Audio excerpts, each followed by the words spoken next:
Assalamualaikum warahmatullahi wabarakatuh. Halo teman-teman semuanya, terima kasih sudah mengunjungi channel Karya Riantoni. Apa kabar kalian hari ini? Semoga semuanya dalam keadaan sehat ya. Oke, teman-teman, jika ini adalah perjumpaan pertama kita, silakan teman-teman klik tombol subscribe terlebih dahulu sehingga teman-teman tidak ketinggalan video tutorial lainnya. Karena besar harapan gue, video tutorial dalam channel ini bisa memberikan manfaat dan juga berguna untuk teman-teman semuanya. Kali ini teman-teman kita akan membahas hal yang paling dasar di Microsoft Excel, yaitu rumus-rumus ataupun fungsi-fungsi yang kita gunakan sehari-hari. Kali ini kita akan membahas 48 rumus ataupun fungsi di Microsoft Excel yang bisa mempermudah pekerjaan teman-teman semuanya di Excel. Mari kita mulai. Ada 48 rumus atau fungsi di Excel yang akan kita bahas dalam tutorial kali ini teman-teman. Yang pertama yaitu upper. Fungsinya adalah untuk mengubah teks menjadi huruf kapital. Oke, kita langsung masuk ke rumus upper. Jadi ini saya punya kalimat, semuanya huruf kecil teman-teman. Kita akan mengubah kalimat ini menjadi huruf kapital dengan menggunakan fungsi atau rumus upper. Kemudian buka kurung, lalu klik teks yang ingin diubah, lalu tekan enter. Maka teksnya langsung berubah menjadi huruf kapital semuanya. Oke, kita lanjut rumus kedua yaitu lower. Fungsinya adalah mengubah teks menjadi huruf kecil ya. Kita langsung praktek. Di sini saya ada kalimat atau teks yang semuanya huruf kapital ingin kita ubah menjadi huruf kecil. Caranya adalah sama dengan kemudian lower, buka kurung, lalu teman-teman klik kalimat atau teks yang ingin diubah, lalu tekan enter. Maka otomatis teksnya akan berubah menjadi huruf kecil semua. Lanjut ke rumus berikutnya atau fungsi berikutnya yaitu proper yang fungsinya adalah untuk mengubah teks teman-teman menjadi huruf kapital pada setiap awal kata saja. Oke, bagaimana? Langsung kita cek ke penggunaannya. Jadi ini ada kalimat huruf besar semua, kemudian kita masuk ke sini sama dengan kita ketik proper, lalu buka kurung, lalu teman-teman klik teks yang ingin diubah, tutup kurung boleh atau langsung tekan enter juga boleh. Sekarang tekan enter maka kalimat atau teksnya berubah menjadi saya lagi belajar, di mana setiap awal kata itu menggunakan huruf kapital. Itu adalah fungsi rumus proper ini teman-teman. Oke, kita lanjut. Kemudian ada yang namanya rumus atau fungsi left. Fungsinya atau kegunaan rumus left ini adalah untuk mengambil karakter kiri dari sebuah teks teman-teman. Maksudnya bagaimana? Langsung kita cek penggunaan rumusnya. Jadi di sini ada kalimat saya lagi belajar. Ya, kita ingin mengambil kata saya misalkan. Kata saya itu kan berada di sebelah kiri kalimat ya, paling kiri kalimat. Jadi untuk mengambil kata saya, kita menggunakan rumus left, teman-teman.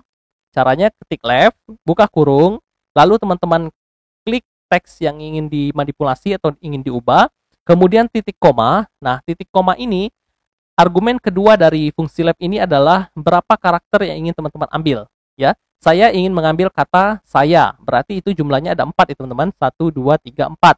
Oleh karena itu kita ketik di sini angka 4, tutup kurung, lalu tekan enter. Maka akan muncul kata saya. Oke, kalau misalkan kita ubah di sini bukan 4, tapi menjadi 8 misalkan, maka akan muncul saya luck, ya. Kurang i-nya, mungkin kita tambah 9 ya, biar lebih bagus kelihatannya, maka di sini hasilnya adalah saya lagi. Oke, lanjut kita teman-teman ke rumus berikutnya yaitu right ya, fungsinya adalah untuk mengambil karakter kanan dari sebuah teks ya, teman-teman. Oke, bagaimana cara penggunaannya? Langsung kita coba. Ini sama dengan right ya, teman-teman. Kita buka kurung, lalu kita klik teksnya, lalu titik koma. Nah, sekarang kita ingin mengambil misalkan kata belajar. Kata belajar itu dari kanan ya, teman-teman. Itu berapa karakter? Kita hitung dulu ya. 1, 2, 3, 4, 5, 6, 7. Berarti 7 karakter ya. Berarti di sini kita ketik 7, lalu tutup kurung. Maka akan muncul kata belajar. Oke, bisa dipahami teman-teman? Kalau misalkan kalian ingin mengambil kata ajar ya, bukan belajar tapi ajar. Maka rumusnya silakan diubah, jangan 7 tapi 4. Karena kata ajar itu adalah 4 karakter di paling kanan ya. Oke, ajar. Oke, teman-teman, mudah-mudahan bisa dipahami penggunaan tadi rumus left dan sekarang rumus right. Oke, kita lanjut. Sekarang ada yang namanya fungsi mit. Kegunaan fungsi mit itu adalah untuk mengambil karakter tengah dari sebuah teks, teman-teman. Begini penggunaannya. Di sini ada kalimat saya lagi belajar. Nah, kita ingin mengambil kata lagi, ya. Bagaimana caranya? Kalau tadi kita menggunakan fungsi left, mengambil dari sebelah kiri, kemudian right, mengambil sebelah kanan. Nah, min ini kita bisa mengambil karakter di tengah-tengah, teman-teman. Ya, caranya bagaimana? Kita ketik sama dengan kemudian mid, buka kurung. Ini teksnya kita blok dulu atau kita klik, ya. Lalu titik koma. Nah, argumen berikutnya itu adalah argumen kita mulai dari karakter keberapa. Ya, teman-teman misalkan mau mengambil kata lagi. Lagi ini ada di karakter nomor berapa sih? Nih, 1, 2, 3, 4, 5, 6. Ya, L itu, huruf L ini ada di karakter nomor 6. Jadi teman-teman ketik 6, ya, mulainya dari karakter 6, titik koma. Kemudian argumen ketiga, teman-teman mau mengambil berapa karakter, ya. Karena kita mau mengambil, contohnya ini lagi, maka lagi ini kan ada 4 ya. 1, 2, 3, 4. Maka di sini kita ketik angka 4. Oke, sekali lagi cara membacanya adalah kita akan mengambil karakter dari mulai karakter nomor 6 sebanyak 4 karakter berikutnya. Oke, maka kita tekan enter, muncul lagi. Nah, sekarang contoh berikutnya, misalkan saya mau mengambil kata iya. Iya ya, ini kan ada saya, tapi kita ingin mengambil kata iyanya saja. Maka kita ubah rumus mid kita, teman-teman, dengan mengubah karakter mulainya. Karakter mulainya di 1, 2, 3. Oke, 2, 3, kemudian di sininya 2 ya, karena kita hanya mengambil 2 karakter saja. Lalu tutup kurung, kemudian tekan enter. Maka akan muncul kata ya. Kita lanjut ke rumus berikutnya, yaitu rumus find.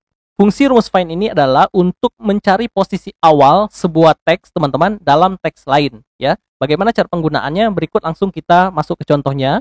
Di sini ada kalimat saya lagi belajar. Kita ingin mencari kata saya misalkan, maka kita bisa menggunakan rumus find. Caranya ketik sama dengan find, kemudian buka kurung. Nah, kita ingin mencari kata saya, maka kita memasukkan kalimat atau kata yang ingin kita cari dulu di argumen pertama, yaitu saya, kemudian jangan lupa pakai tanda kutip 2, teman-teman, lalu titik koma. Argumen kedua adalah kita klik teks di mana kita ingin mencari kata tadi, ya. Lalu teman-teman tutup kurung dan tekan enter. Maka di sini akan muncul 1. Artinya kata saya itu kita temukan di posisi pertama, yaitu di sini, di S saya. Oke. Nah, teman-teman, rumus atau fungsi find ini bersifat case sensitif. Artinya kata-katanya harus betul-betul sama. Misalkan contoh di sini saya dan di sini saya, maka muncul hasilnya yaitu 1. Tapi kalau misalkan di sini sayanya seperti ini tulisannya, S-nya besar, yang lainnya kecil, teman-teman, lalu kita tekan enter, maka value-nya adalah error, ya. Dia tidak menemukan kata saya karena case sensitif. Harus betul-betul identik, ya, kata yang ingin dicari dengan kata yang ada dalam teksnya. Seperti ini. Oke, misalkan kita ingin mencari kata lagi, di sini kita rubah kata lagi. Nah, posisinya ada di 6 ya, teman-teman. 1, 2, 3, 4, 5, 6. Hasil yang dikeluarkan dari fungsi atau rumus find ini adalah posisi di karakter pertama jika itu ditemukan. Oke? Kita lanjut ke fungsi berikutnya, itu search, teman-teman. Fungsinya sama seperti find tadi, adalah untuk mencari posisi awal sebuah teks dalam teks sebuah teks ya, teman-teman. Beda dengan rumus find tadi apa? Ini kita lihat perbedaannya. Kita klik tombol search ya. Lalu kita coba ketikkan sama dengan, kemudian search, buka kurung. Teman-teman masukkan lagi kata saya karena kita ingin mencari kata saya. Oke, titik koma dari teks ini ya, kita klik teksnya, kemudian tutup kurung, lalu tekan enter, maka akan muncul 1. Nah, sekarang perhatikan, jika ini saya ubah menjadi huruf kecil, maka juga akan menghasilkan angka 1. Artinya, perbedaan rumus find tadi dengan rumus search ini adalah rumus search tidak bersifat case sensitif, teman-teman ya. Artinya mau huruf kecil, huruf besar itu sama aja di mata rumus search ini. Misalkan kita cari lagi kata-kata belajar, misalkan begini, teman-teman ya. Ini huruf kecil semua misalkan. Belajar. Kita ingin mencari kata-kata belajar di dalam teks ini. Ini kita tekan enter, maka dikembalikan angka 11 ya. Artinya apa? Artinya kata belajar itu posisi pertama ada di karakter 11 ya. Ini 1 2 3 4 5 6 7 8 9 10 11. Oke, bisa dipahami teman-teman ya? Baik. Kita lanjut ke rumus berikutnya, yaitu len adalah berfungsi untuk menghitung jumlah karakter dalam sebuah teks, teman-teman. Kita cobakan. Oke, di sini sama kalimatnya masih saya lagi belajar. Sekarang kita masukkan rumus len. Buka kurung, kita klik teksnya, tutup kurung, tekan enter, maka akan menghasilkan angka 17. Artinya, panjang karakter ini adalah 17 digit atau 17 karakter. Termasuk juga spasi ya teman-teman. Spasi dihitung juga sebagai satu karakter. Jadi kita hitung misalkan di sini 1, 2, 3, 4, 5, 6, 7, 8, 9, 10, 11, 12, 13, 14, 15, 16, 17. Maka semua karakternya adalah 17. Jadi teman-teman gunakan fungsi len ini untuk menghitung karakter. Nah, ini biasanya sering sekali kita gunakan dalam pekerjaan kita sehari-hari di Excel ya. Oke, kita lanjut ke fungsi berikutnya, itu trim. Fungsinya adalah untuk menghapus spasi ekstra di awal dan di akhir kalimat, teman-teman. Oke, kita coba contohnya, langsung masuk ke lembar ini. Nah, di sini ada kalimat saya lagi belajar, teman-teman, tapi di awal kalimat ini ada space ya, ada spasi. Oke, di awalnya ada spasi. Nah, kita ingin menghilangkan spasi di awal ini. Caranya bagaimana? Kita gunakan rumus trim. Oke, kemudian kita klik teksnya, lalu tutup kurung, tekan enter. Nah, di sini tidak ada spasi kan teman-teman di awal. Kalau teman-teman lihat di sini ada spasi ya, ini ada spasi, sedangkan hasilnya tidak ada spasi. Itu karena kita menggunakan rumus trim untuk menghilangkan spasi di awal kalimat dan juga di akhir kalimat. Oke, kita lanjut ke fungsi berikutnya, yaitu substitute, yang fungsinya adalah untuk menggantikan teks tertentu dengan teks lain dalam sebuah teks. Nah, ini kalau teman-teman ingin menggantikan kata dalam sebuah kalimat ya, bagaimana caranya? Yuk kita langsung lihat cara penggunaannya. Kita ketik sama dengan, kemudian substitute ya teman-teman, substitute, buka kurung. Nah, teks kita klik dulu di sini ya, kita klik dulu di sini. Oke, teks yang ingin kita ubah, lalu titik koma. Nah, titik koma kita akan mengubah kata apa? Misalkan kita akan mengubah kata lagi ya teman-teman, kata lagi ingin kita ubah menjadi kata sedang misalkan ya, saya sedang belajar gitu. Maka kita ketikkan kata sedang di argumen ketiga, lalu tutup kurung dan tekan enter. Oke, sekarang berubah saya sedang belajar. Oke, kita coba baca ulang. Rumusnya adalah substitute, kemudian teks yang ingin diubah, lalu ini kata lama ya, kata yang ingin kita ubah, kemudian argumen ketiga adalah kata penggantinya apa. Contoh ini kata lagi, kita akan ubah menjadi kata sedang. Sehingga kalimat berikutnya atau hasilnya menjadi saya sedang belajar. Oke, menarik ya teman-teman? Oke, kita lanjut ke penggunaan rumus berikutnya, yaitu replace teman-teman. Sama penggunaan fungsi replace ini dengan tadi rumus substitute ya, untuk menggantikan teks tertentu dalam sebuah teks. Nah, tapi perbedaannya kalau replace ini dia menggunakan posisi dalam teks tersebut ya, posisi karakter. Nah, sebagai contoh seperti ini teman-teman, kita ingin mengubah lagi ya, saya lagi belajar ini, kita akan ubah menjadi saya sedang belajar. Nah, caranya bagaimana? Ketik sama dengan, kemudian replace ya, buka kurung, kemudian teman-teman klik ya, teks yang ingin diubah, klik di sini, lalu titik koma. Nah, sekarang kita akan mengubah kata lagi menjadi sedang. Lagi itu berada dalam posisi keberapa? Kita hitung dulu, 1, 2, 3, 4, 5, 6. Oke, kita mulai dari karakter 6, artinya sebanyak 4 karakter. Oke, teman-teman, kita ganti dengan kata sedang. Oke, lalu kita tekan enter, maka berubah saya sedang belajar. Oke, kita ulangi cara membacanya. Replace, itu kita klik dulu teks yang ingin diubah, kemudian kita ubah mulai dari karakter ke-6, ya, karena kita ingin mengubah kata lagi ini. Kita mulai dari karakter ke-6, sebanyak 4 karakter, kemudian kita ubah menjadi kata sedang sebagai kata pengganti.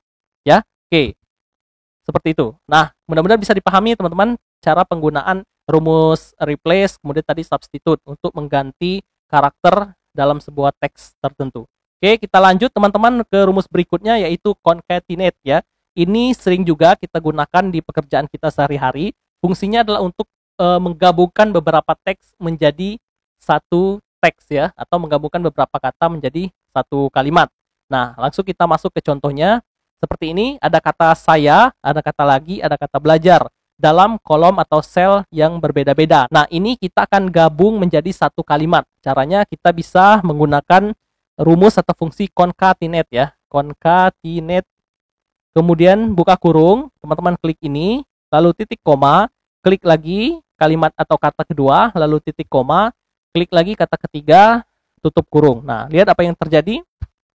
Kata-katanya sudah bergabung dalam satu teks saat ini. Oke, tapi teksnya seperti ini, agak sulit untuk dibaca karena tidak ada spasinya, tidak ada pemisah antar kata. Oleh sebab itu, ini bisa kita sedikit modifikasi, teman-teman. Setelah kita klik D3 ini, kita kasih dulu spasi, ya, kita berikan spasi seperti itu, kata tanda kutip 2, kemudian titik koma, lalu di sini juga kita kasih atau kita berikan spasi lagi, titik koma, lalu kita tekan enter.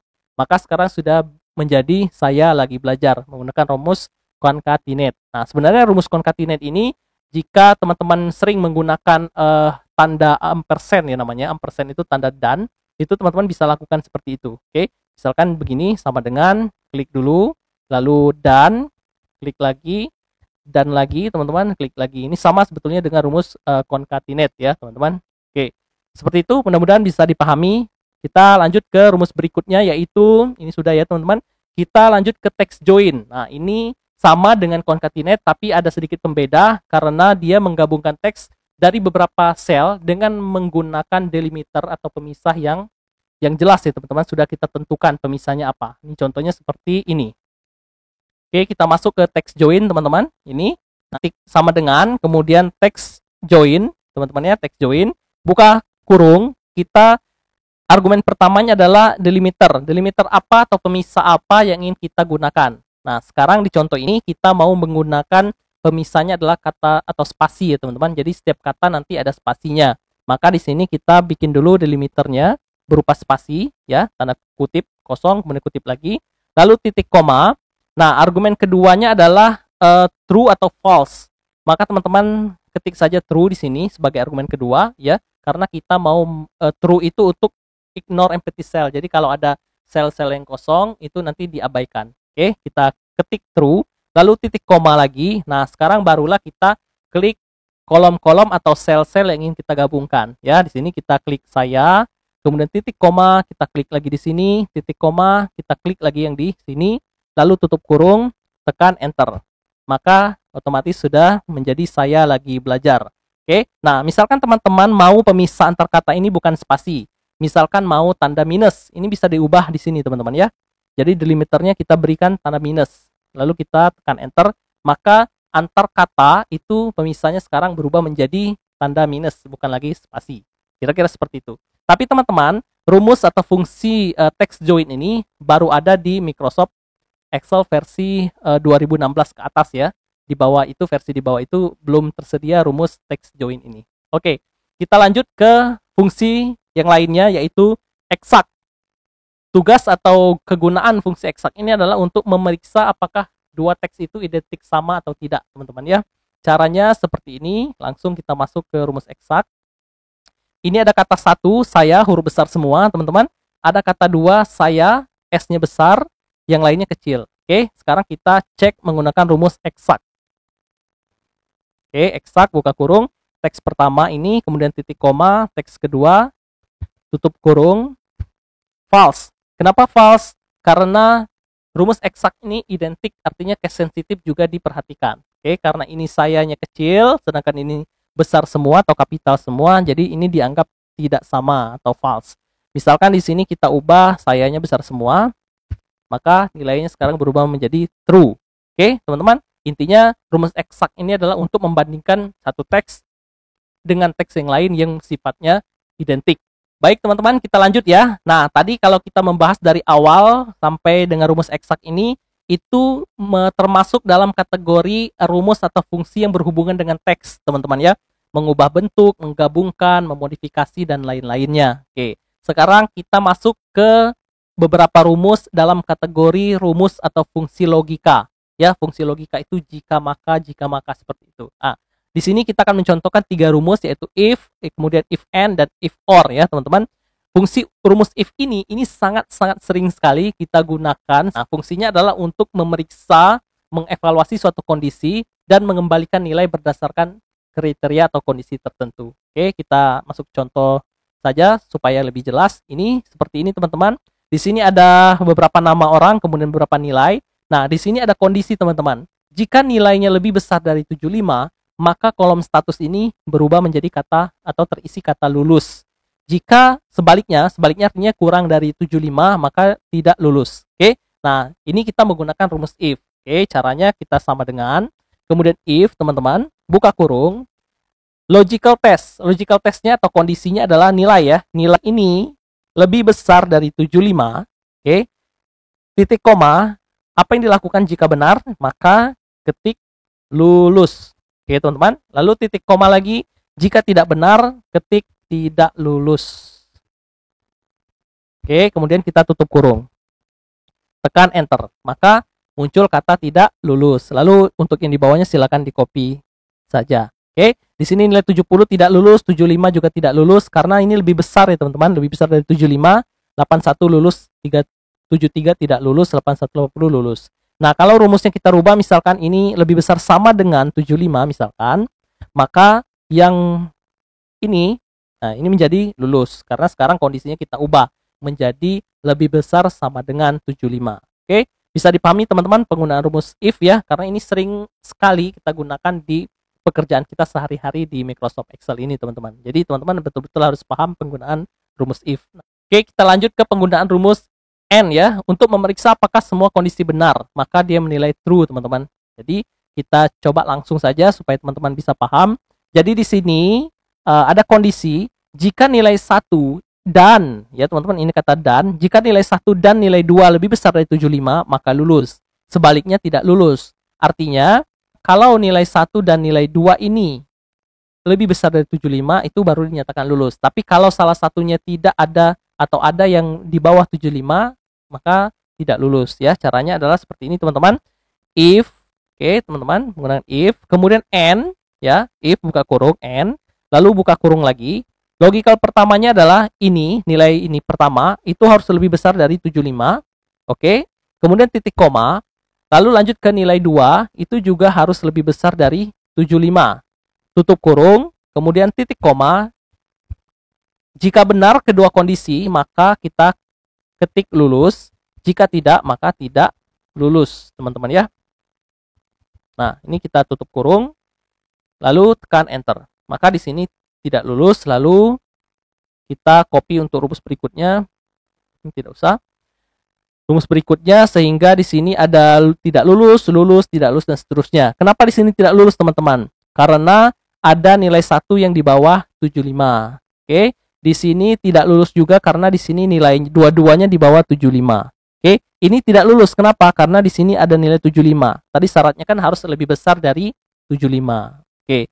Nah, itu fungsi and, teman-teman. Jadi logikanya harus sama-sama dan ya. Kondisi 1 dan kondisi 2 itu sama-sama benar, baru hasilnya adalah true.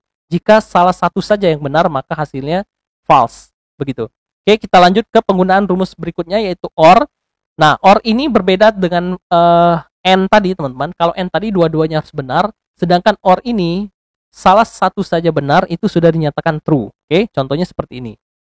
Nah, jika nilai 1 atau nilai 2, ya atau teman-teman ya, jika nilai 1 atau nilai 2 lebih besar dari 75, maka lulus. Sebaliknya tidak lulus. Maka rumusnya seperti ini, sama dengan if, buka kurung, kemudian or ya, buka kurung. Nah, logika pertama apa? Ini lebih besar dari 75. Kemudian logika kedua apa? Ini ya, nilai kedua juga lebih besar dari 75. Jika titik koma lagi, jika salah satu dari dua kondisi ini benar, maka kita ketik lulus. Jika tidak, maka tidak lulus ya teman-teman. Oke, kita tutup kurung. Lalu tekan enter. Nah, oke, kita copy dulu untuk rumus berikutnya. Nah, sekarang ini lulus. Kenapa lulus? Karena di sini nilainya 77. Ada yang nilainya lebih besar dari 75. Nah, di sini tidak lulus. Kenapa tidak lulus? Karena semua nilai, ya baik nilai 1 dan nilai 2, itu nilainya di bawah 75. 75. Oke, teman-teman bisa membedakan ya penggunaan tadi logika AND dengan logika OR. Kalau AND itu dua-dua kondisinya harus betul dulu semuanya, kondisi 1 dan kondisi 2 harus betul, maka dia akan mengembalikan nilai true. Kalau logika OR, salah satu saja di kondisi 1 atau kondisi 2 yang betul, maka dia sudah bisa mengembalikan nilai true. Oke, teman-teman, mudah-mudahan bisa dipahami penggunaan if, kemudian logika AND dan juga logika OR ini. Oke, selanjutnya kita lanjut ya teman-teman, sekarang ke kategori rumus atau fungsi waktu dan tanggal yang ada di Excel. Nah, kita akan membahas 3 saja, yaitu now, kemudian today, dan dative ya. Nah, kalau now ini simple sekali, fungsinya adalah untuk mengembalikan tanggal dan waktu saat ini ya, teman-teman. Kita klik contohnya. Misalkan di sini kita ketik now ya gitu ya. Maka dia akan mengembalikan tanggal hari ini dan jam hari ini juga. Nah, perbedaannya dengan rumus today apa? Teman-teman, sama-sama mengembalikan tanggal. Bedanya adalah kalau tadi now itu mengembalikan tanggal dan waktu, kalau today hanya mengembalikan tanggal. Kita klik, kita ambil contohnya, ini sama dengan today gitu ya. Nah, maka dia akan mengembalikan tanggal saja tanpa mengembalikan waktu. Oke, lalu kita klik back. Sekarang kita masuk ke rumus berikutnya teman-teman, yaitu deaddiff ya teman-teman. Deaddiff ini fungsinya adalah untuk menghitung selisih antara tanggal. Nah, ini sering sekali kita gunakan rumus deaddiff ini untuk mencari, misalkan mencari umur, kemudian mencari jumlah hari kerja dan seterusnya ya. Saya juga pernah membuat video bagaimana cara mencari umur, menghitung umur, dan juga menghitung jumlah hari kerja atau jumlah masa kerja di video berikutnya. Mungkin nanti linknya akan kita masukkan dalam deskripsi ya. Oke, kita langsung saja ke penggunaan rumusnya. Kita klik dulu deaddiff teman-teman ya. Di sini ada tanggal awal, misalkan tanggal awalnya 12 April 2023 teman-teman. Kemudian tanggal akhirnya ada tanggal akhir tanggal 27 Juni 2023.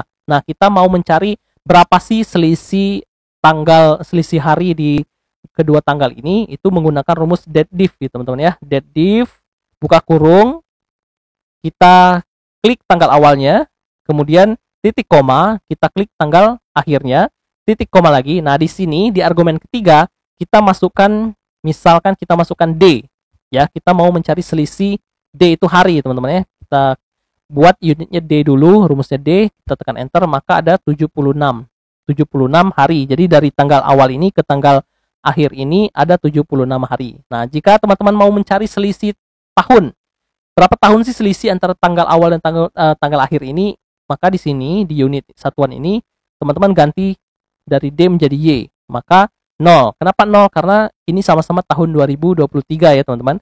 Kalau misalkan ini saya rubah menjadi 2020, maka nilainya akan menjadi 3, artinya 3 tahun perbedaannya. Oke, teman-teman bisa dipahami ya. Kemudian misalkan mau mencari selisih bulan, berapa sih selisih bulannya? Nah, teman-teman bisa ubah di sini menjadi M ya. Maka di sini ada 2, yaitu 2 bulan antara bulan April ke bulan Juni. Itu selisihnya 2 bulan saja.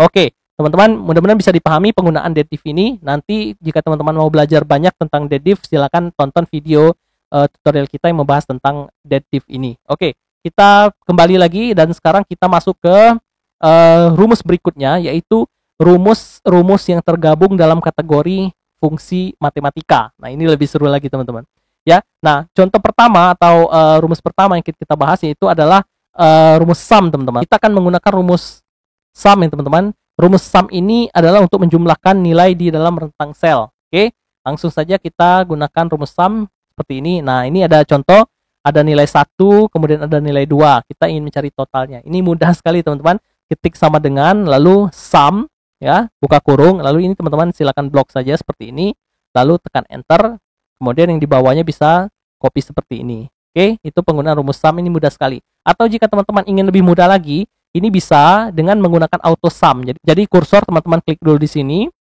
Oke, lalu teman-teman masuk ke kanan atas ini ada tulisan auto sum, teman-teman silakan klik saja. Nah, oke, otomatis dia akan menghitung total tanpa kita mengetik rumus sum seperti tadi.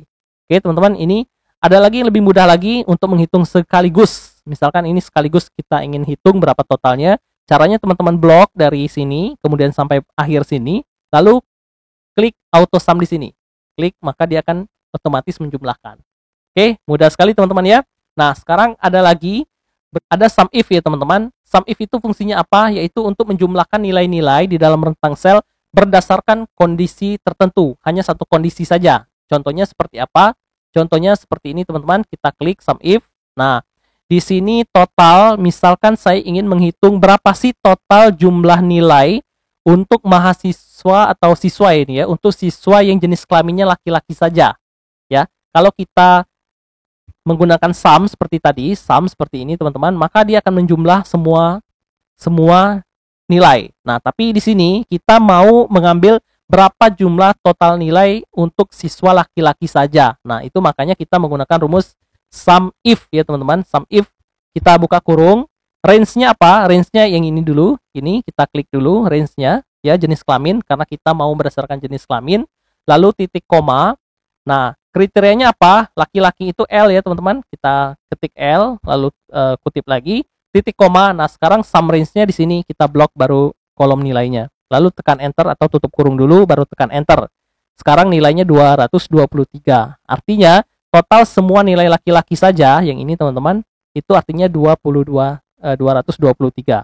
Kalau mau jumlah yang perempuan saja bagaimana? Teman-teman silakan ganti ini dari L menjadi P saja. Oke, maka nilainya 237. Kira-kira begitu penggunaan rumus sum if, teman-teman. Oke, selanjutnya adalah sum if S. Ada tambahan S di belakangnya, teman-teman. Sama tadi dengan penggunaan sum if, tetapi kalau sum if S itu kriterianya bisa lebih dari satu kriteria. Ya, kalau tadi hanya satu saja kriterianya. Nah, sum if S itu bisa lebih dari satu kriteria. Oke, kita langsung coba ya teman-teman supaya lebih paham penggunaan rumus sum if S ini. Nah, oke, sekarang misalkan kita mau mencari total, total nilai mahasiswa atau siswa dengan jenis kelamin laki-laki dan nilainya lebih besar dari 70 misalkan. Oke, kriterianya dua, laki-laki dan nilainya harus lebih besar dari 70. Bagaimana caranya? Kita menggunakan rumus sum if S karena kriterianya lebih dari satu, teman-teman ya. Nah, sum range-nya mana? Ini dulu, kita klik dulu ini ya, tempat penilaiannya. Kemudian titik koma, teman-teman. Sekarang kriteria pertama yang ingin kita gunakan tadi apa? Jenis kelamin ya. Maka kita blok dulu kolom jenis kelamin. Lalu kita masukkan kriterianya tadi yang kita gunakan laki-laki atau L. Lalu titik koma. Sekarang kriteria kedua yaitu nilai ya, teman-teman, yang kita gunakan. Maka kita klik lagi di sini. Klik lagi di sini, maka di sini kemudian kita titik koma, kita buat harus lebih besar dari 70 ya teman-teman. Oke, lebih besar dari 70, lalu kita tutup kurung, tekan enter, maka nilainya 153. Artinya apa? 153 ini adalah total nilai siswa L laki-laki, ini dan ini. Kemudian nilainya juga harus lebih besar dari 70 teman-teman. Artinya yang baris pertama ini tidak memenuhi kan?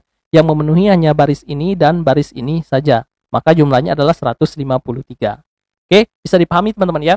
Jadi perbedaan antara sum if dengan sum if S adalah kalau sum tadi menjumlahkan semuanya tanpa kriteria apapun. Kemudian kalau sum if itu dia menjumlahkan dengan satu kriteria ya. Sedangkan sum if S itu kita menjumlahkan total nilai dengan beberapa kriteria. Contohnya tadi kriteria jenis kelamin dan juga minimal nilai yang kita jumlahkan. Oke, teman-teman, mudah-mudahan bisa dipahami ya penggunaan rumus sum if S ini. Oke, kita lanjut ke penggunaan sum product. Sekarang fungsi atau rumus berikutnya adalah sum product. Fungsinya adalah untuk menjumlahkan hasil perkalian elemen dalam beberapa rentang ya. Maksudnya bagaimana? Langsung saja kita ke contoh supaya teman-teman bisa paham ya. Jadi di sini teman-teman ada nilai 1 dan nilai 2. Sum product ini adalah untuk menjumlahkan hasil perkalian antara satu nilai ke nilai berikutnya teman-teman. Jadi contohnya seperti ini, kita ketik sama dengan sum product gitu ya. Buka kurung, teman-teman silakan, ini array pertamanya. Oke, jadi blok dulu, lalu titik koma. Kemudian teman-teman blok lagi array kedua atau kolom kedua ini, lalu tutup kurung. Nah, 36.305. Artinya apa? Sum product itu akan menjumlahkan hasil perkalian nilai 1 ini dengan nilai 2. Ya, teman-teman, misalkan ini kita hitung manual. Ini dikali ini, teman-teman, itu kan hasilnya 5.000 ya. Lalu kita copy untuk yang di bawahnya, lalu ini kita sum. Kita jumlahkan, maka nilainya sama ya dengan ini, 36.305. Oke, artinya sum product itu adalah untuk menghitung jumlah perkalian antara beberapa kolom. Kolom 1 dengan kolom 2 dikalikan, kemudian dihitung totalnya berapa. Nah, itu menggunakan rumus sum product. Oke, kita lanjut ke rumus berikutnya, yaitu round, ya, untuk membulatkan sebuah angka ke bilangan bulat atau desimal tertentu. Ya, ini mudah sekali teman-teman ya. Silakan kita lihat contohnya. Ini ada angka 235,6546. Nah, ini kita akan bulatkan beberapa desimal saja, tergantung desimal yang kita inginkan. Jadi kita ketik round, buka kurung, kemudian kita klik numbernya. Nah, di sini kita mau berapa digit di belakang koma. Misalkan teman-teman mau 2 ya, maka ketik 2 lalu tekan enter. Nah, otomatis berubah menjadi 235,665 karena hanya kita definisikan untuk 2 digit di belakang koma saja. Kalau mau 3, ini bisa diganti 3. Maka dia berubah menjadi 655. Oke, teman-teman. Kemudian rundown, teman-teman, ini untuk membulatkan sebuah angka ke bawah ke bilangan bulat atau desimal tertentu. Oke, contohnya seperti ini. Kita langsung aja round down ya, teman-teman. Round down seperti ini, buka kurung. Nah, teman-teman klik di sini, lalu titik koma, kemudian argumennya masukin angka 0 di belakang, tutup kurung, tekan enter. Maka 235. Fungsi dari round down ini adalah untuk membulatkan ke desimal bawah ya, teman-teman, seperti itu. Selanjutnya ada fungsi round up, yaitu untuk membulatkan ke desimal yang ke atas ya, teman-teman, membulatkan angka ke atas ke desimal tertentu. Contohnya sama dengan round down tadi, kita ketik round up ya, teman-teman, round up, buka kurung, kemudian klik di sini, lalu titik koma, masukkan angka 0 sebagai argumen kedua, lalu tutup kurung, tekan enter, maka di sini nilainya 236. Artinya dia membulatkan ke atas untuk bilangan desimal tertentu. Kita lanjut ke rumus berikutnya, yaitu sailing. Sailing ini juga sama untuk membulatkan sebuah angka ke atas ke kelipatan tertentu. Oke, teman-teman, ini ada kelipatan tertentunya ya. Perbedaannya seperti itu. Nah, di sini contohnya angka 235,6446 ini kita sailing ya. Sailing kita bulatkan ke atas seperti itu. Ini kita klik dulu, kemudian titik koma. Nah, argumen pertama itu kita bisa masukkan 1 misalkan ya. Kita tekan enter, maka dia akan membulatkan ke atas untuk kelipatan 1. Oke, teman-teman, 236. Pembulatan ke atas. Tapi kalau di sini teman-teman misalkan masukkan angka 10, maka di sini 240. Artinya dia akan membulatkan ke atas dalam kelipatan 10 ya, bisa dipahami teman-teman ya. Kalau teman-teman misalkan ubah di sini 5, maka dia akan membulatkan ke atas untuk kelipatan 5 juga. Oke. Misalkan di sini teman-teman rubah lagi menjadi 2, maka nilainya 236. Dia akan membulatkan ke atas untuk kelipatan 2. Oke, bisa dipahami ya teman-teman ya. Nah, perbedaan rumus berikutnya dari rumus sailing ini adalah rumus floor ya. Rumus floor itu sama dengan sailing, cuma tadi kalau sailing pembulatan ke atas, sekarang rumus floor itu pembulatan ke bawah ya, teman-teman. Sama saja. Kita coba biar teman-teman bisa lebih jelas ya, sama dengan floor. Oke, kita klik angka yang ingin kita ubah, kemudian titik koma, kita isikan 1 aja kelipatannya, maka nilainya akan berubah menjadi 235, pembulatan ke bawah. Nah, misalkan teman-teman di sini kelipatan 10 misalkan. Nah, dia menjadi 230 karena kita membulatkan ke bawah untuk nilai yang merupakan kelipatan dari 10. Kira-kira seperti itu. Oke, teman-teman, kita lanjut ke fungsi berikutnya, itu fungsi ren ya, ren. Ini adalah untuk menghasilkan sebuah angka acak antara 0 dan 1. Jadi untuk menghasilkan angka random ya, random dari 0 sampai 1. Contohnya seperti ini teman-teman. Jadi ini teman-teman mau membuat angka random dari 0 sampai 1, maka ini mudah sekali. Ketik run, kemudian tutup kurung, buka kurung, tekan enter. Maka nilainya seperti ini teman-teman ya.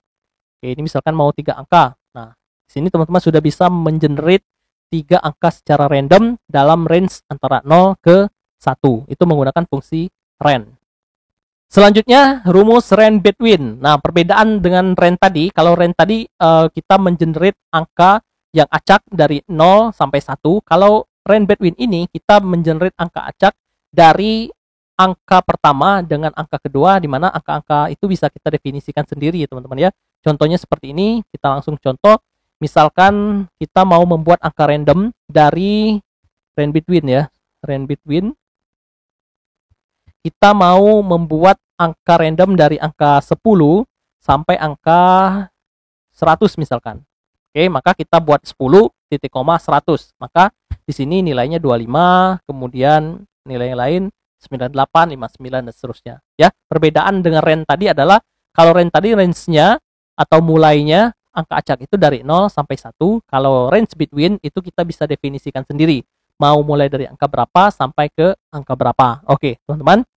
Kita lanjut ke rumus berikutnya yaitu MOD atau mod. Ini menghitung sisa pembagian dari dua angka. Oke. Ini sering juga kita gunakan misalkan untuk mencari atau mencari apakah angka itu genap atau ganjil, teman-teman. Ya, kita menggunakan rumus MOD ini, mod. Caranya bagaimana?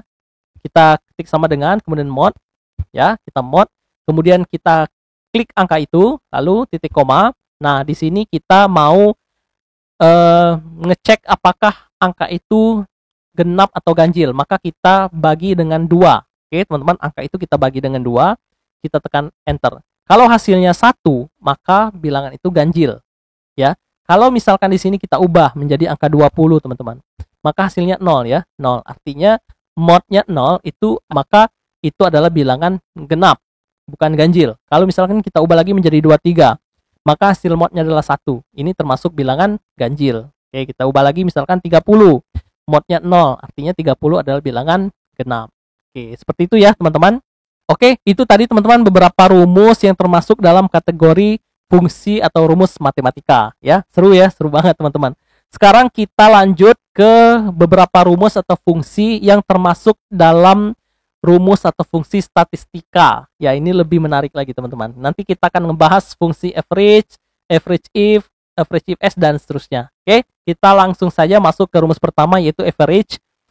Adalah fungsinya untuk menghitung rata-rata dari beberapa nilai. Ini sepertinya teman-teman sudah pernah ya atau sudah sering sekali menggunakan rumus ini ya. Ini mudah sekali.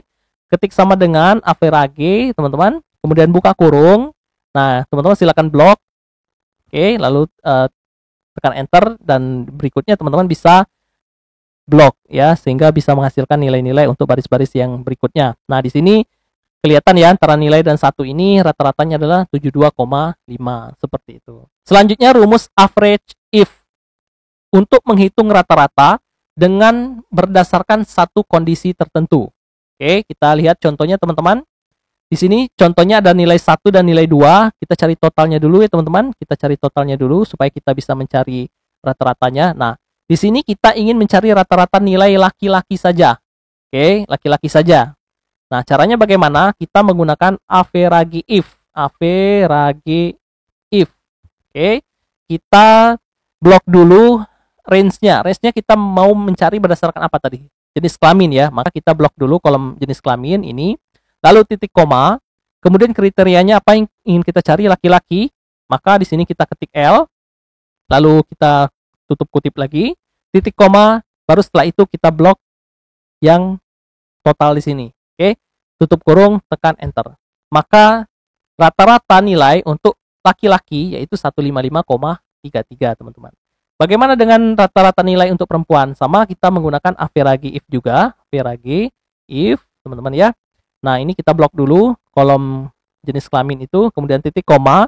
Lalu kriterianya adalah P ya sekarang, karena kita ingin mencari yang perempuan. Kemudian titik koma lagi, kita blok kolom nilai yang akan kita cari. Lalu tekan enter. Nilainya adalah 155,67. Oke, teman-teman bisa dipahami ya. Average if ini adalah untuk mencari rata-rata dengan satu kondisi tertentu. Sekarang kita lanjut ke rumus berikutnya yaitu average if s. Fungsinya adalah untuk mencari rata-rata dengan berbagai kriteria. Dengan artinya kriterianya bisa lebih dari satu, teman-teman. Yuk kita masuk dan kita lihat contoh penggunaannya average if ini. Di sini kita ingin mencari berapa sih nilai rata-rata laki-laki dan semester 3. Ya, jadi kita mau mencari nilai rata-rata untuk siswa laki-laki atau mahasiswa laki-laki yang berada di semester 3 saja. Oke, ini sebelumnya kita cari dulu sum nilai ini. Oke, kita klik itu. Nah, sekarang kita masuk ke rumus average if S, teman-teman ya. Kenapa tambah S? Karena kita menggunakan lebih dari satu kriteria. Oke, kita buka kurung. Average range-nya adalah ini dulu ya, yang pertama. Kita klik dulu di sini ya, kita kolom tempat kita ingin hitung, kemudian titik koma. Nah, sekarang baru kita masuk kriteria pertama. Kriteria pertama adalah berdasarkan jenis kelamin. Maka kita blok dulu bagian jenis kelaminnya, lalu titik koma, kita masukkan kriterianya, yaitu L ya, karena kita ingin mencari yang laki-laki, lalu kita titik koma lagi. Nah, sekarang kita masuk ke kriteria kedua, yaitu semester, maka kita blok dulu di sini, oke, bagian semester, lalu titik koma. Nah, sekarang kita masukkan angka 3, karena kita mau mencari di semester 3 saja, lalu tutup kurung, tekan enter.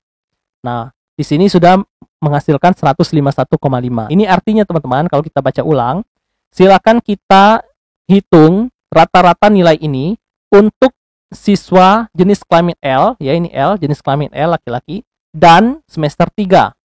Jadi laki-laki semester 3, berarti yang dihitung hanya baris ini, kemudian baris ini saja. Hanya 2 baris ya teman-teman, sehingga menghasilkan nilai 151,5. Begitupun dengan yang wanita sama, kita rumus lagi average if S teman-teman, buka kurung, ini kita blok dulu ya, average rank-nya kita blok, lalu titik koma, kriteria pertama adalah jenis kelamin, oke, kita blok dulu, kemudian titik koma, dan kita gunakan P sekarang kriterianya, karena kita akan mencari nilai yang perempuan, lalu titik koma, kemudian kita blok lagi di kolom semester, lalu kita masukkan angka 3, karena kita hanya mencari di semester 3 saja, lalu tekan enter, maka nilainya 153,00 ya, 153 pas. Maka yang akan dicari itu ini ya teman-teman ya, P semester 3, hanya 2 record ini. 2 record ini ya teman-teman ya, yang akan dicari. Oke. Seperti itu teman-teman penggunaan rumus average, kemudian average if, dan average if S. Mudah-mudahan teman-teman bisa memahami ya, karena ini penting sekali. Kita lanjut ke rumus yang lebih sering juga kita gunakan, yaitu con ya. Fungsi con ini adalah untuk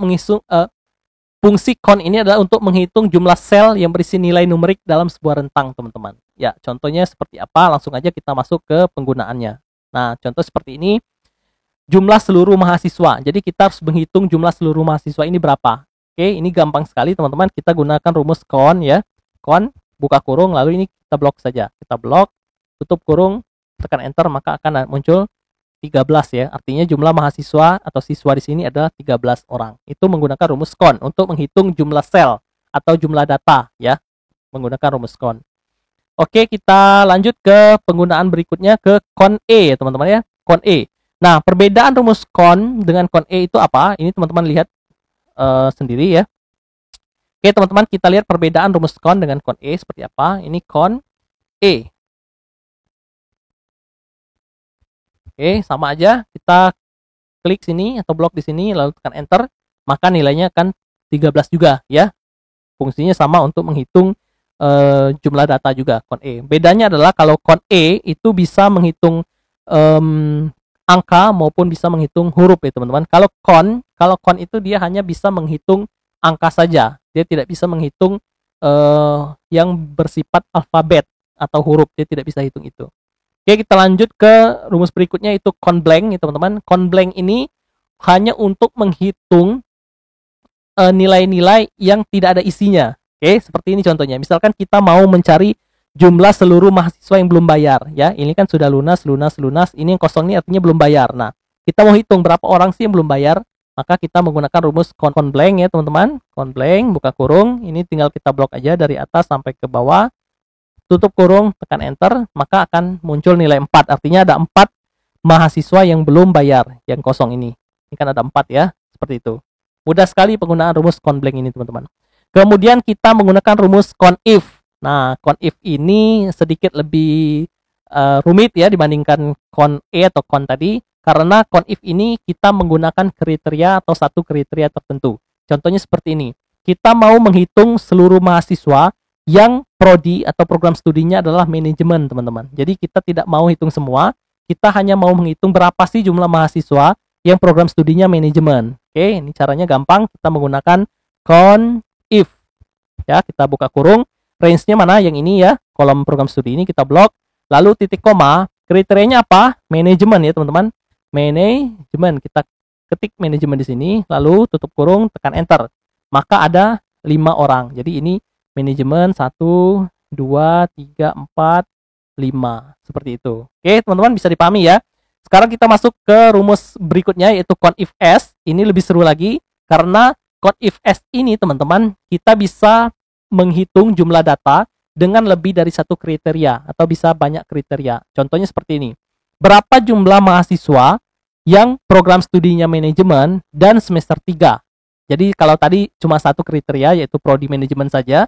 Nah, sekarang kita tambahkan prodi manajemen dan semester 3. Oke, cara menghitungnya kita menggunakan rumus CONIF-S ya, teman-teman, sama dengan blok dulu kriterianya. Yang pertama adalah program studi, maka kita blok dulu di sini. Lalu titik koma. Nah, kita masukkan kriteria yang pertama apa? Manajemen ya, teman-teman. Manajemen. Oke, kemudian masuk lagi ke kriteria kedua, yaitu semester ya, teman-teman. Maka kita blok dulu ini, semester. Lalu titik koma, kita masukkan angka 3. Karena kita hanya ingin mencari manajemen di semester 3 saja. Oke, tutup kurung, tekan enter. Kenapa 0, teman-teman? Manajemen. Oh, ini salah ya, bukan manajemen, manajemen ya. Manajemen. Nah, 3. Artinya dia case sensitif ya, teman-teman. Jangan sampai teman-teman salah tulis ya.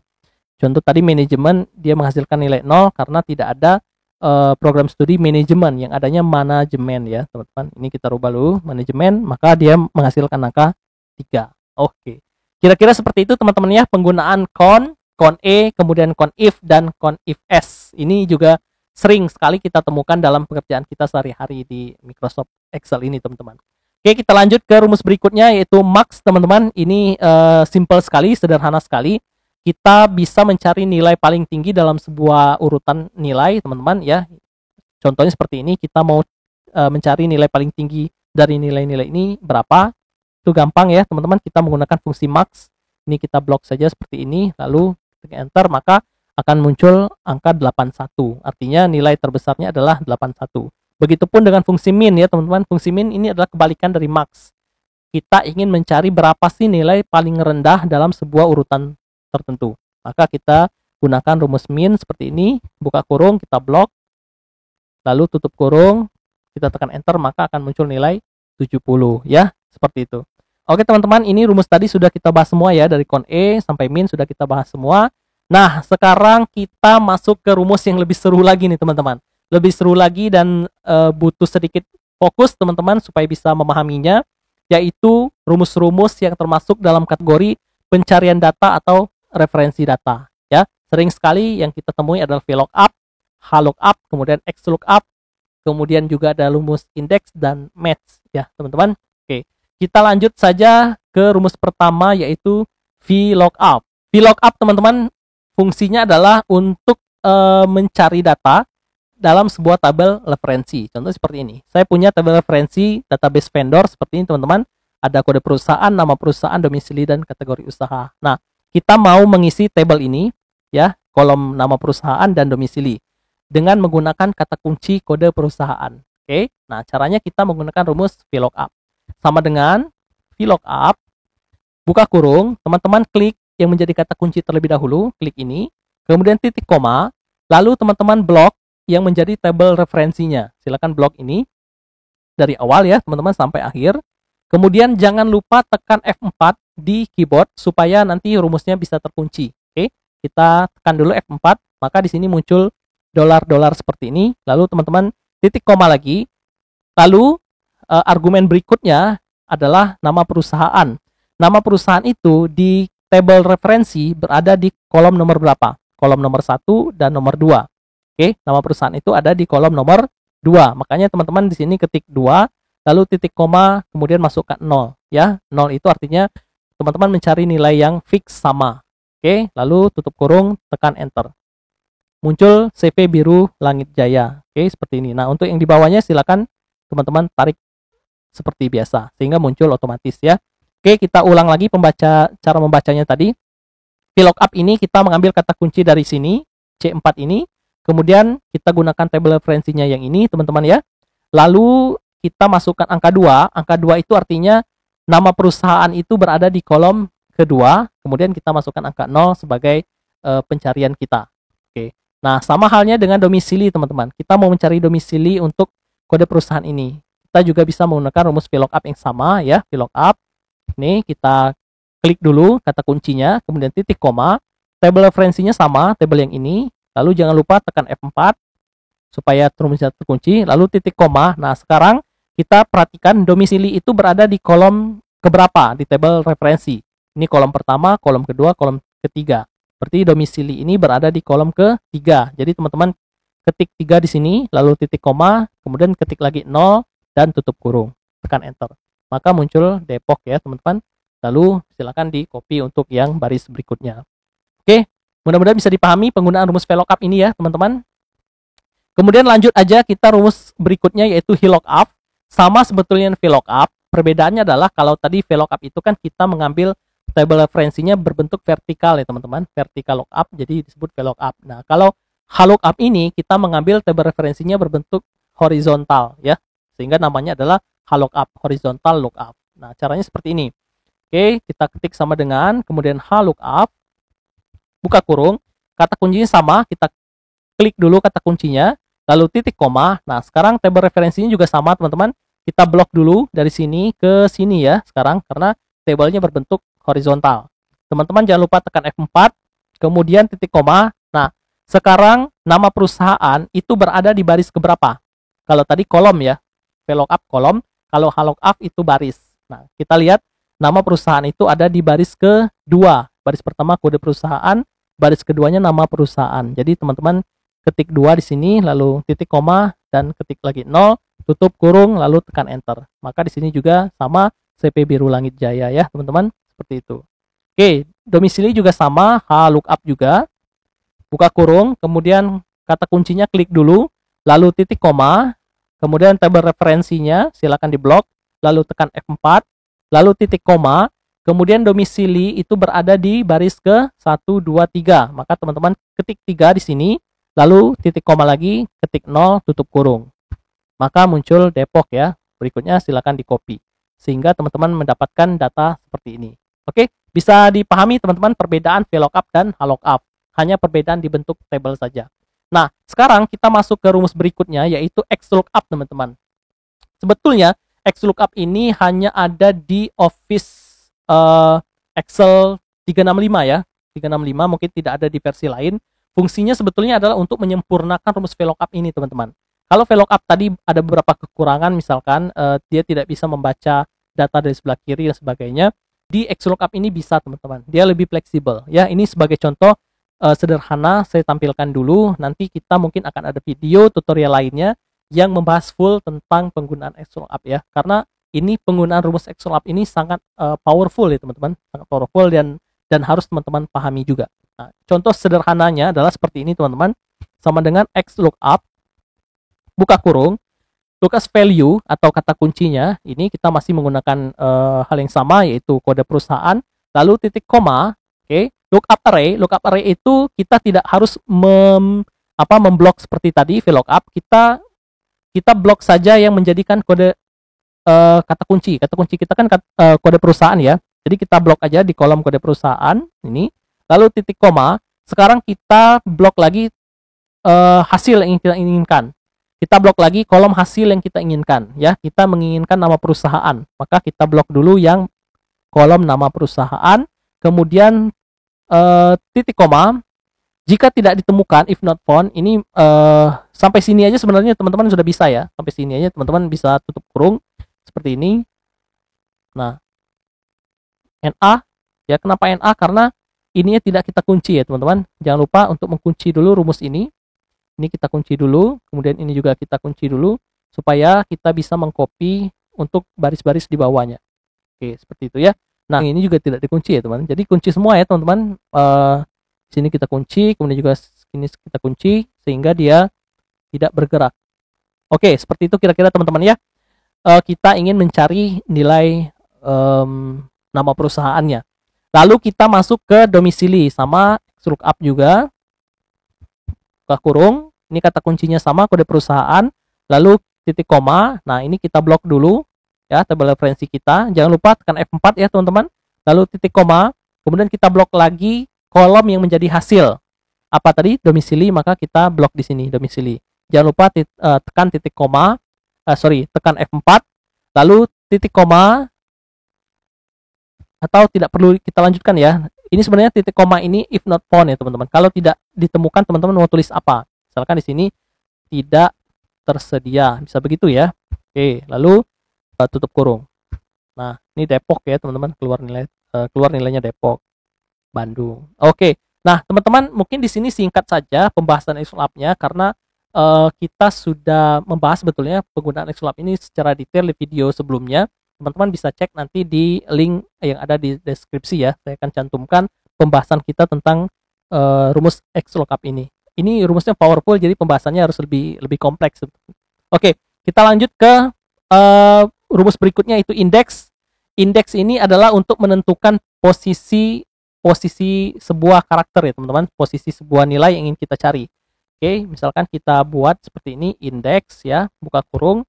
Nah, kita blok dulu, ini kita blok ya, array ini kita blok, table ini kita blok, lalu kita titik koma, kita ingin mencari posisi di baris ketiga.